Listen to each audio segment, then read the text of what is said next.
Hi, my name is Ashley Gusick. I'm an elementary education major here at UNL. I have a pre-endorsement in ELL, and I am currently student teaching at Everett Elementary in third grade. The theme that I've chosen to focus on today is foundational dimensions of teaching. And today I will be talking about my competency statement, the questions that guided my thinking, 3 pieces of evidence that guided my thinking, and how I've shown growth over time. And then I will go on to reflect over what I've experienced. My competency statement is, I'm competent at employing restorative dialogue practices within our classroom community to allow space for student voices in their learning experiences. So within this competency, I define restorative dialogue practices as a framework for building classroom community and responding to challenging behaviors through authentic dialogue, coming to understanding, and making things right. So it's a lot about that dialogue within that competency statement. So this competency relates back to my theme because I felt that classroom management is a major part of the classroom community, and that was something I really want to focus on going into student teaching, and I felt that restorative practices is the perfect framework to build those skills. So the questions that guided my thinking while I was doing this is how or what can I do to address equity within my classroom, and then why and how does learning occur for my students both inside and outside the classroom, and what does it mean for my instruction. So then I will be coming back to these questions and trying to answer them as I've gone through my pieces of evidence. Coming back to that restorative dialogue practices, I have this chart here. It shows control and support. So low support and low control would be in the neglectful area. High control but not a lot of support would be punitive. And then lots of support, not a lot of control, permissive, and then what the goal is to be restorative, both high control and high support. So through my pieces of evidence, I will show you how I go from here to here. My first piece of evidence here is a personal journal that I wrote during my math practicum, and it's just a journal that I wrote how I felt about my first math lesson. In that math lesson, I felt I spent a lot more time talking with my students about how we can change our behaviors and just being a lot more redirective rather than teaching the actual content. And within this journal, I talked about how I felt frustrated and defeated that I thought students would just respect me automatically and treat me like they treat my CT, but that wasn't the case. And so I kind of felt like giving up at that point. This connects back to my competency statement because it shows that what I was like before thinking about restorative practices, and I hadn't yet considered how to have that dialogue with my students. It was more of a one-way street rather than a community environment.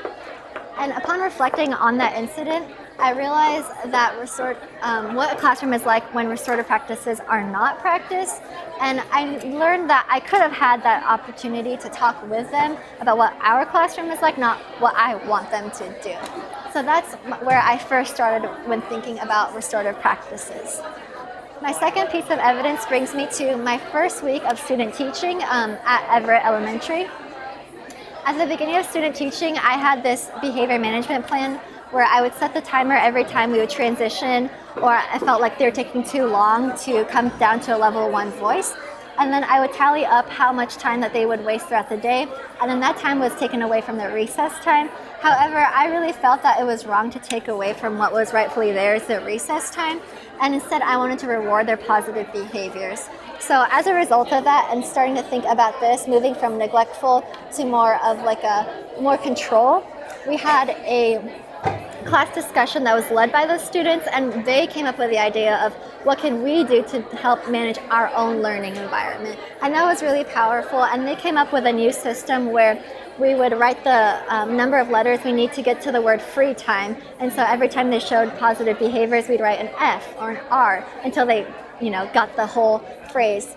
And since they were the ones who came up with that, they acted with a lot more accountability. And I really loved that I could reward their positive behaviors rather than take away from what was rightfully theirs. So by reflecting on that, I learned that when students have a voice in their learning and their management, they have a lot more control. They act with a lot more accountability. And I saw a lot of great improvements with their behavior. And they also kept each other accountable. They would say, like, hey, you need to get your pencil out to each other or whatever, just keeping each other in check so I wouldn't have to do it constantly for them. And I continue to have those discussions about what can we do better, and just having that continuous dialogue rather than a one-way redirect. So in that instance, I was probably more of a high support, but still in this area, not quite at the restorative place. And that connects back to my competency statement as well, because I learned that this framework gives me the tools and the structure that I need to implement high supports and high encouragement, but also having consistency and high expectations. So if they don't meet those high expectations, then there is a consequence, but having that be laid out in front of them so that they know what to expect every day was very powerful. So moving on from my timer, I'll come to my student note piece of evidence. This is a representation of what I received from a student after a student received consequences for not following many redirects. And on this note, the student expressed how she felt that my CT and I hated her, and that she felt that she was being treated differently. A lot of I feel statements within this. And I realized that, okay, we really need to have a one-on-one discussion instead of simply having her receive consequences for something like this. And so through that, I was able to have that one-on-one conversation with her, and I told her, I thought it was really great that she was communicating her feelings in a respectful manner and in a healthy way through a note rather than, having an outburst or something like that. And she was able to communicate her feelings, but I was also able to communicate mine, saying, I don't hate you, and this is why we hold you to these high expectations, because we want you to do better. And through that, we kind of came to an understanding of, okay, we are here for each other, and we are able to build a stronger relationship. And looking back and reflecting on this, I realized that student emotions and feelings are a big part of the classroom as well. And that I learned that students can be very open to communication and be very respectful.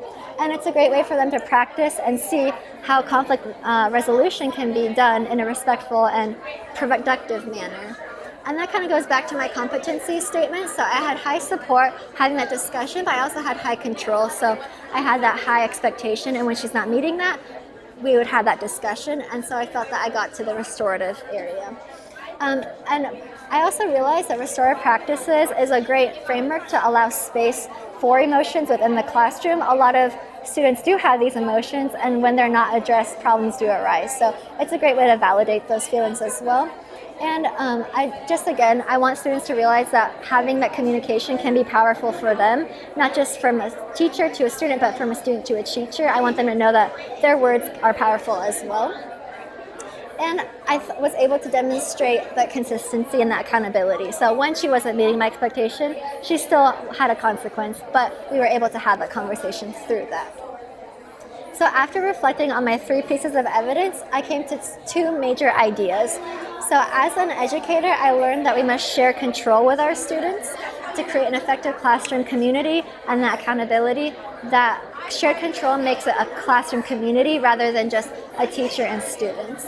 I also learned that it's crucial to respect students, that respect from students is earned daily and is not ever demanded, and we must model and practice and earn that respect through high expectations, and that way students will know how to treat others as well. I always say, I treat you with respect, so you know how to treat others with respect as well. So going from that big idea, I learned as a person that my natural flexibility and natural emotional sensitivity is actually an asset. Back to my first piece of evidence, I was really quick to feel discouraged because I was very sensitive, but I realized that sensitivity can actually translate to being open to dialogue with my students. And I learned that this framework was perfect for me to have that high support, but also high control, which I was really trying to grow within my student teaching experience. And also I learned that the restorative practices just allows that space for emotions within the classroom as well. And then as a teacher, I learned to share control with the classroom. That's a very powerful moment for the students to know that they have skin in the classroom as well. And I learned that it's especially powerful for students who do not have a lot of control outside of the classroom, especially in title schools like this.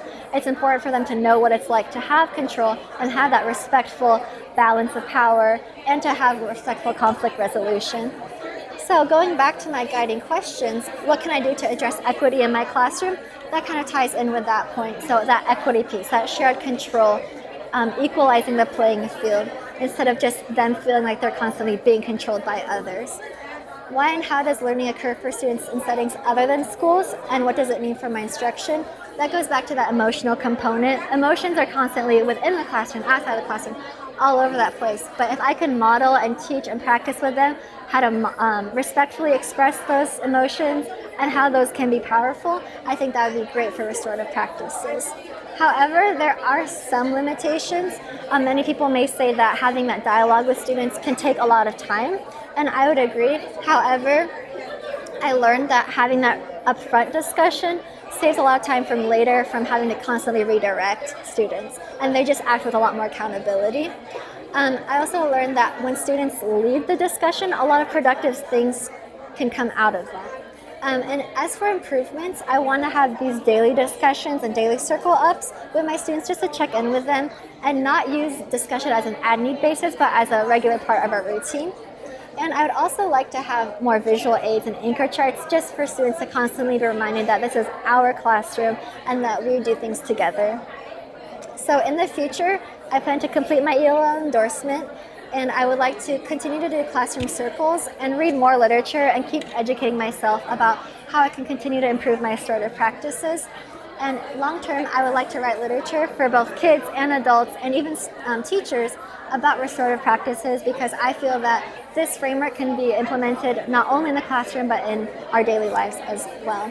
So today I talked about my competency statement about using restorative dialogue practices, shown 3 pieces of evidence to guide my growth, and 2 main ideas I have taken away from my teaching experience. Thank you.